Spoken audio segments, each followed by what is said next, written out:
Aubrey with Easy School Marketing. I'm excited to see you here today. We're going to talk about 3 alumni marketing and incentive strategies that recently came from our small school leaders meetup, which you should totally come to because they're fun and free and we have a great group there. But anyways, all right.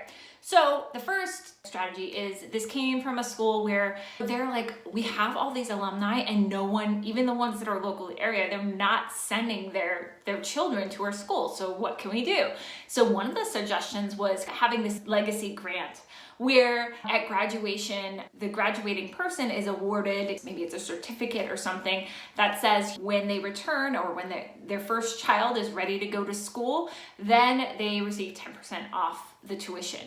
Or maybe it's mailed to people, alumni who are in college or who are in that stage of life. And it's your first child is awarded this grant of X, right? And we hope you'll attend the school or something like that. So that was an interesting way, a different way of looking at it. And then number 2, we're talking alumni. So one of the chief complaints we always hear is the alumni don't attend anything. Like we put on this thing, we pay money, we throw these events and it's crickets. So maybe you have to pull teeth to get people in, okay? One of the things that we've been working with a couple of schools with is really pairing the graduating class with young alumni to create events that they actually want to come to. I think that is really important because often we create events that we think this age group might like, and guess what? No one shows. But when they're invested in the planning, they're more likely to come.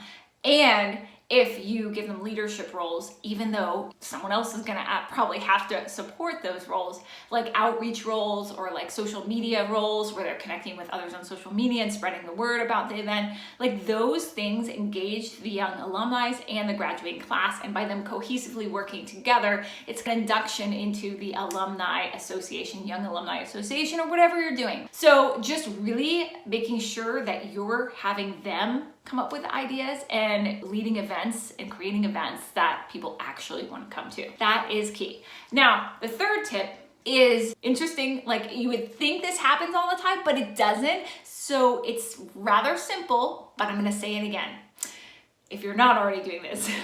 So before people leave your school, please make sure you have not only their email, but the student's cell phone number, their social media handles, all of that. Now, why? Because email changes all the time. And let me just tell you, not all those young people are checking their email.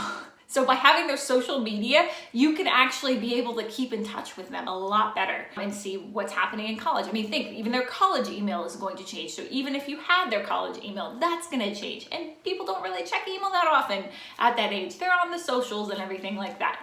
So think of, I would ask like that age group, I would look at the statistics, where are those people hanging out? And I would collect all that data as a mandatory before they leave so that you have things that you can actually use to engage your young alumni.